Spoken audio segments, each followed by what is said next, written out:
Chapter 1, Cold Open/Hook, midnight to 0:45, 44 guests checked in. None of them ever checked out. Not because something happened to them, they left. They just couldn't take anything with them. And the hotel? It kept everything. Their deposits. Their belongings in the rooms. Their names written in a guest register that nobody has touched in over 30 years. But to understand why, you need to know what came first. In this video, we're going inside one of Japan's most haunting abandoned hotels. We'll look at how it opened, how it collapsed, and what it left behind. Then I'm going to show you the room. The one that was never cleaned. The one with the guests' belongings still inside. And at the end, I'll tell you the part that genuinely unsettled me. Chapter 2, The Bubble Era and the Hotel's Birth, 0:45 to 2:30. To understand this hotel, you have to go back to the late 1980s in Japan. The economy was doing something that felt almost impossible. It was growing faster than almost anyone in the world. Money was moving fast. Investment was flowing into everything. And one of the most popular places to pour that money? Resorts. Hotels. Leisure destinations. Japanese domestic tourism was exploding. Companies were funding employee trips. Families were spending on hot spring getaways. And developers, they were building. Sometimes building fast. Sometimes building in places that didn't quite make sense. Mountain passes with no reliable roads. Coastal cliffs with no rail access. This hotel, and we're not using its real name, because urban exploration ethics matter, and the site is still technically accessible, was built in a region not unlike dozens of others across Japan's rural interior. It had a hot spring source. A mountain view. A modest banquet hall. At peak season, it could host around 45 guests per night. 4 stars by the standards of the time. The kind of place companies booked for their annual retreats. The kind of place a couple might choose for a quiet anniversary trip. It opened in 1988. By 1991, it had a waiting list for peak periods. And then, the bubble burst. Chapter 3, The Collapse, 2:30 to 4:30, Japan's asset price bubble, one of the largest economic inflations and collapses in modern history, began unraveling in 1991 and 1992. Stock prices crashed. Land values dropped sharply. Credit tightened almost overnight. And for resort hotels that had borrowed heavily to build, the math stopped working very, very fast. This particular hotel held on longer than most. The owners had some cash reserves. The hot spring source was genuine. Guests who came back. But by 1993, corporate bookings had vanished almost entirely. Companies stopped sending employees on leisure trips. Families tightened budgets.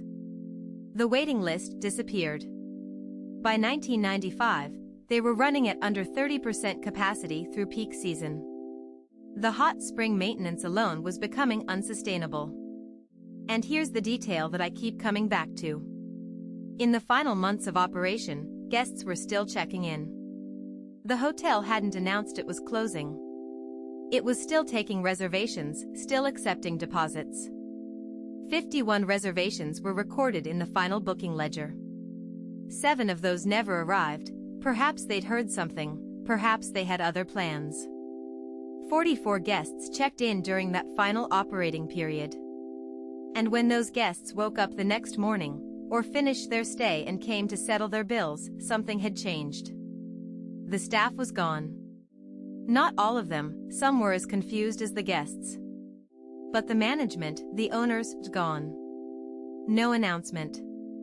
No explanation. The deposits those guests had paid? The hotel had already used them. The money was gone. The story of how those 44 guests actually got out, and what some of them left behind, that's where things get stranger. Chapter 4, What Was Left Behind, 4:30 to 6:30, most of the guests managed to leave, some walked to the nearest village. Some called family. A few stayed an extra day hoping management would return. Eventually, everyone got out. But some of them left things. Not because they forgot. Because they couldn't carry everything, or because the situation was so disorienting they just moved quickly. Got out. And never went back. In abandoned hotels across Japan, and this one is no exception, explorers have documented rooms that look like someone stepped out for 5 minutes. A coat on a hook. A pair of slippers by the bed. A half-read book on the nightstand. If this is the kind of story you want more of, the history, the details, the things people left in places time forgot, consider subscribing. We go deep on these places. Now. One room in particular. Explorers who have documented this site were drawing on published Haikyo accounts and field reports here, describe one room on the 3rd floor that stood out from the others. The door was unlocked. The bed had been slept in and never made.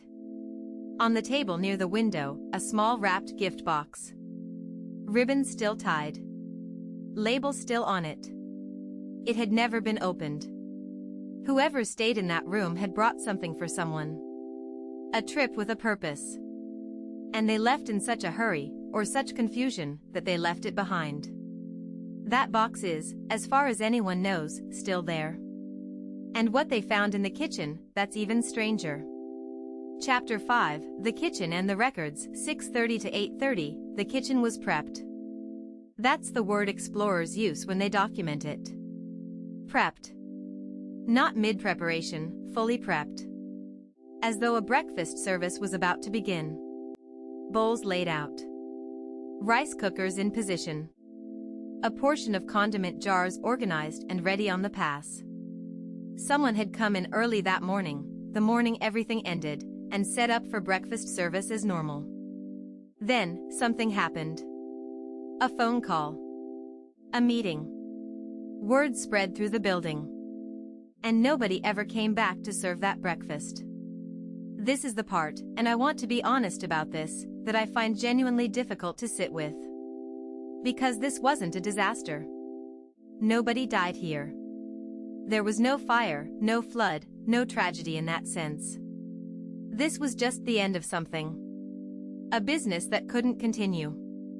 Decisions made by people under enormous financial pressure, decisions that affected guests, staff, and a building that just kept standing.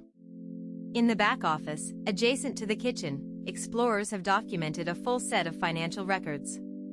Ledger books covering the hotel's entire operation from 1988 to its final days. Nobody took them. They just stayed. 12 years of reservations, payroll, supplier invoices. The names of every guest who ever stayed. Including those 44. And here, this is the emotional weight of the place, somewhere in those pages, the name of whoever stayed in room 318. The person who brought that gift. Who came here for a reason. Who left it behind. Somewhere in this building, their name is still written down. Chapter 6, Haikyo Ethics and What This Place Means, 8:30 to 10 o'clock.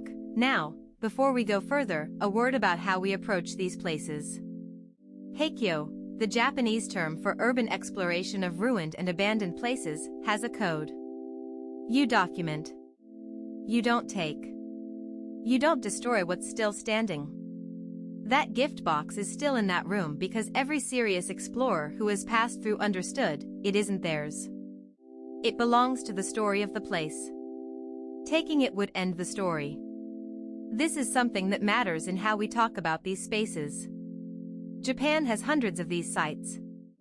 Some are famous as ghost islands, decommissioned amusement parks, resort hotels from exactly this era, the bubble years and their aftermath. Each one is a document. Not just of a business that failed, but of a specific moment in Japanese history. A moment of extraordinary optimism, followed by a long, quiet reckoning. The bubble era built things that the post-bubble era couldn't maintain. And those things are still standing, all across the country. Getting quieter every year. What I think about, with this hotel specifically, is the staff member who prepped the kitchen that morning. They came in early. They did their job. They set up a breakfast that was never served. And then their workplace, the place they'd been showing up to, probably for years, was just over. No ceremony. No final service. No proper goodbye. Just a kitchen that got prepped and never used. Chapter 7, Conclusion and next video tease, 10 to 11:30. The hotel has been standing, empty, for over 30 years now. The land still has an owner. Somewhere in a chain of inheritance and debt settlement, someone technically holds the title. Which is part of why it hasn't been demolished. Demolition costs money. Neglect is free. The guest register, the ledger books, the gift box, as far as current documentation shows, they're all still there. 44 names written in a book nobody reads. A breakfast that was set up and never served. And a gift that was never opened. This is what Haikyo really is, when you strip away the aesthetics and the atmosphere. It's the record of moments that stopped. Preserved by accident. Witnessed by almost no one. If you've watched this far, thank you. There are a lot of places like this across Japan, and each one has a story worth knowing. If you want to see more, subscribing is the best way to not miss what's next. Because next time, we're looking at Japan's most documented ghost island.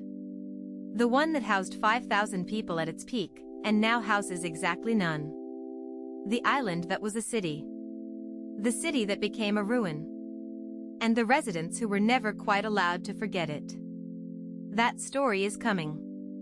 And it's one of the strangest in modern Japanese history.